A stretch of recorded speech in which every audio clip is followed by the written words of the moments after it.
안녕하세요, 오토캐스트 이다일입니다. 오늘 전해드릴 얘기는 로봇에 대한 이야기예요. 현대자동차가 지난주에 보스턴 다이나믹스라는 로봇 회사를 인수했죠. 1조 원 정도가 들어갔는데요. 소프트뱅크로부터 지분을 인수하는 방식으로 이루어졌습니다. 전체 지분의 80%를 현대자동차가 인수했고요. 20%는 소프트뱅크에 남아있죠. 이 80%의 지분 가운데 현대모비스의 지분이 20%, 그리고 정의선 회장 개인 지분이 20%나 들어가 있습니다. 이번 인수에서는 재밌게도 20% 얘기가 또 나오는데요. 현대자동차 그룹의 미래 비전을 발표를 했는데 미래에는 자동차 분야가 50% 정도를 차지하게 될 거고요, 전체에. 나머지 30% 정도는 UAM이라고 부르는 무인비행체, 항공산업이 차지하게 됩니다. 그리고 그 나머지 20% 로봇 산업이 차지하게 될 것이라고 발표를 했습니다. 그래서 그런지 현대자동차의 보스턴 다이나믹스 인수는 의외의 결과다라는 얘기들도 있고요. 당연히 자동차 회사가 했어야 되는 일이다 라는 얘기도 있습니다. 보스턴 다이나믹스가 어떤 회사인지 잠깐 살펴보면요. 1993년에 MIT의 학생들이 모여서 출발을 한 회사고요. 로봇을 만드는 회사입니다. 지금까지 93년, 2003년, 2013년, 27년 정도 꽤 오래됐네요. 그 사이에 상용 제품은 하나도 없었어요. 지금 오늘 보여드릴 이 스팟이라는 로봇, 사족보행, 그러니까 강아지처럼 네 발로 걸어가는 이 로봇 말고는 그동안 상용화한 제품이 없는 회사였어요. 그런데 이 보스턴 다이나믹스라는 회사, 우리 모두가 아마도 영상에서 한 번씩은 봤을 겁니다. 두 발로 걸어가기는 이런 건 당연하고요. 심지어 점프를 하기도 하고 앞구르기도 하고 사람처럼 두 발로 다니는 로봇, 보스턴 다이나믹스의 아틀라스라는 모델이고요. 크리스마스가 다가오는데 썰매를 끄는, 아니 썰매가 아니라 자동차를 끌고 가는 노란색 개들이 잔뜩 있죠. 이것도 보스턴 다이나믹스의 스팟이라는 오늘 보여드릴 이 로봇입니다. 그런데 이런 질문 하실 수가 있어요. 자동차 회사가 로봇을 인수해서 뭐에 쓰려고 하느냐 라고 질문하실 수 있는데, 자동차 회사는 이미 생산 공장에서 많은 로봇을 사용을 하고 있습니다. 지금 보여드리는 이 모습은 고양 모터 스튜디오에 있는 자동차 제작 과정을 살짝 보여주는 건데요. 여기에 보면 전시된 과정이 용접 같은 거를 로봇이 하는 거를 볼 수가 있어요. 이 용접이라는 과정이 굉장히 정밀해야 되고요. 일정한 간격으로 일정하게 용접을 해야 되기 때문에 아주 숙련된 사람이 하는 것과 이거보다 훨씬 더 잘할 수 있는 게 로봇이라는 거죠. 이 팔만 있는 로봇들, 이런 것들은 이미 자동차 생산 공장에서 매우 많이 사용을 하고 있어요. 그렇다면 미래의 로봇은 어떻게 바뀔 것인가? 요거에는 아주 간단한 차이가 있는데요. 지금까지의 로봇은 좀 전에 보여드렸던 그것처럼 제자리에 고정이 된 상태에서, 이를테면 전기 플러그를 꼽아서 연결된 상태에서 작동을 하게 됩니다. 특정 위치에서 특정 동작만 반복하는 일들을 하는 걸 로봇을 사용을 했던 거죠. 그런데 앞으로의 로봇은 이런 형태가 아니거든요. 사람하고 같이 움직이게 되고요. 사람과 같은 생활 공간에서 생활을 하게 됩니다. 그러니까 예를 들면 뭐 카페라든가 혹은 호텔이라던가 공항이라던가 이런 데에서 사람들이 막 걸어 다니고 돌아다니잖아요. 그 공간 안에서 이 로봇들도 같이 움직인다는 거죠.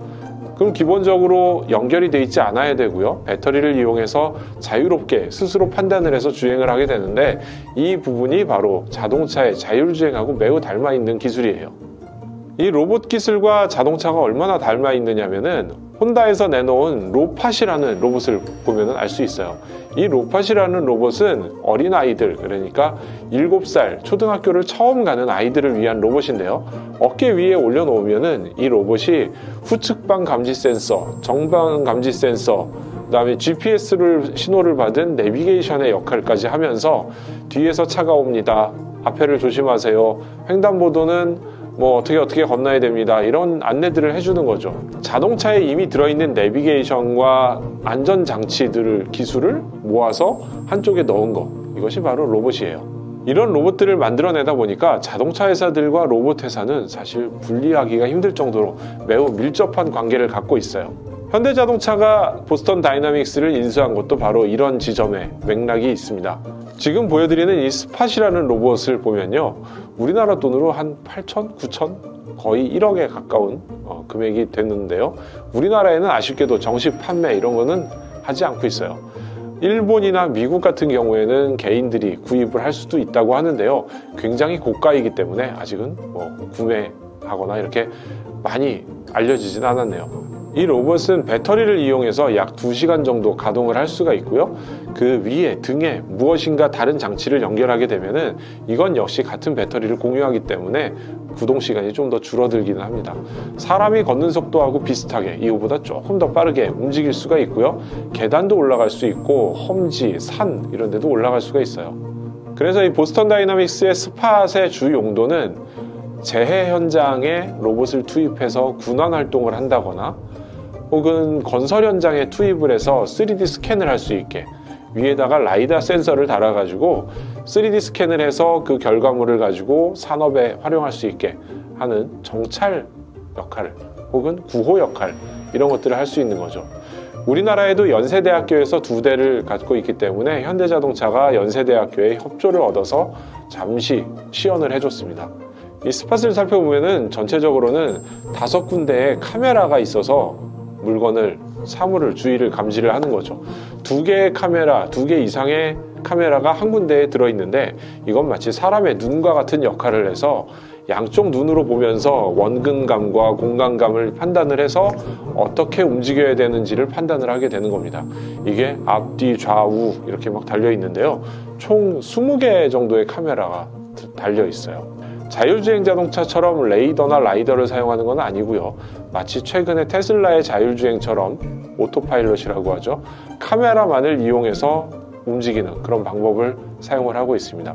결국에는 현대자동차의 자율주행 기술도 이런 쪽에 연관이 있기 때문에 자동차와 로봇 또 한번 연관성을 찾게 되네요. 이날 시연했을 때는 연세대학교의 박사과정 분들이, 연구원 분들이 나오셔서 이 스팟을 조정했어요. 마치 조정기는 게임기처럼 이렇게 생겼고요, 그 안에는 화면이 나와서 스팟이 보고 있는 화면을 카메라로 실시간으로 전송받아서 볼 수가 있어요. 스팟은 계단으로 오르는 기능 이런 것들을 별도로 입력하는 게 아니라 그냥 전진, 후진, 옆으로 기울기 이런 것들을 조이스틱을 이용해서 조정을 하면은 앞에 계단이 있으면은 계단을 따라서 올라가게 되고요, 전방에 장애물을 만나면은 좌우로 회피를 해서 비켜가는 그런 기능이 있습니다. 사람하고 부딪힐 것 같으면 역시 피해가기도 하는 거죠. 사실 이번에 현대자동차가 이벤트 성격을 갖고 이렇게 보스턴 다이나믹스 스팟을 보여줬는데요, 현대자동차 역시 자체적으로 로봇 기술을 상당히 가지고 있습니다. 지금 캐나다의 공장 같은 데서는 실제로 로봇을 이용한 생산 현장에 도움 주는 로봇 이런 것들을 활용을 하고 있는데요, 예를 들면은 무거운 부품을 들어서 위에다가 붙여야 되는 경우, 이런 경우에 이 동작만 도와주는 로봇을 만들어서 생산 현장에서 테스트를 하고 있어요. 혹은 무릎에 붙여서 서 있는 사람이 앉는 자세를 취하면은 여기가 고정이 되기 때문에 의자가 되는 체어리스 체어라는 로봇도 만들어서 활용을 하고 있고요. 이 자동차와 로봇의 기술은 점점 한 군데로 향하고 있습니다.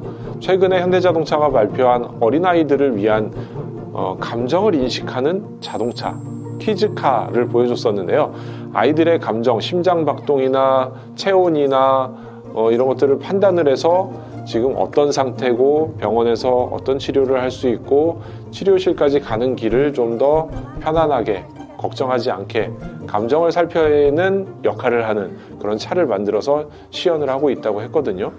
그런 기술이 합쳐지면은 자율주행과 사람의 감정을 보살피는 기능, 그리고 로봇 기술 이런 것들이 합쳐져서 뭔가 미래의 생활에 한 발 더 다가설 것으로 예상이 되네요. 이미 현대자동차는 올 1월 CES에서 미래 청사진을 발표한 바가 있습니다. 도시명 허브라는 것을 발표를 했고요.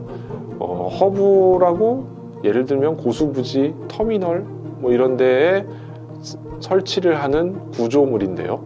여기가 자율주행 자동차가 왔다 갔다 하면서 도킹을 하게 딱 붙게 돼 있고요. 그 위로는 무인 항공기가 오르고 내리고 하는 터미널 역할을 할 수가 있고요. 그 안에서는 로봇이 돌아다니면서 관리를 한다거나 심부름을 한다거나 하는 역할들을 하게 되고요. 이 과정에서 사람들은 로봇과 기계와 무인 이동체와 이런 것들을 이용해서 삶을 좀 더 윤택하게 살 수 있게 된다는 이야기죠. 사실 이런 이야기들은 현대자동차만 하고 있는 고민과 걱정과 플랜이 아닙니다. 올 CES에서 토요타 역시 우분시티라는 도시 건설을 발표를 했는데요.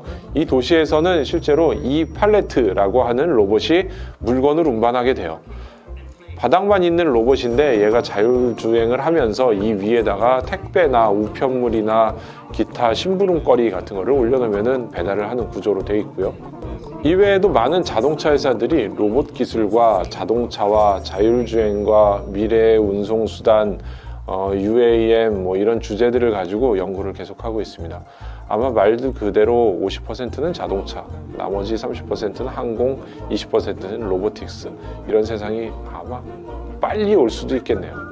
자, 오늘은 잠시 현대모터 스튜디오 고향에서 보고 온 보스턴 다이나믹스 스팟에 대한 이야기를 전해드렸고요. 이 스팟에 대한 거는 아마도 내년에, 내후년에 이런 로봇 기술에 대해서 좀 더 자세히 볼 수 있는 기회가 훨씬 많아질 것 같아요. 저희가 자동차 소식만 전해드렸었는데 이렇게 로봇이나 IT, 자율주행, 도시까지 이 영역들이 확장되다 보니까 저희도 좀 더 다양한 소식을 전해드릴 수 있도록 준비를 해야겠네요. 자, 지금까지 오토캐스트 이다일입니다.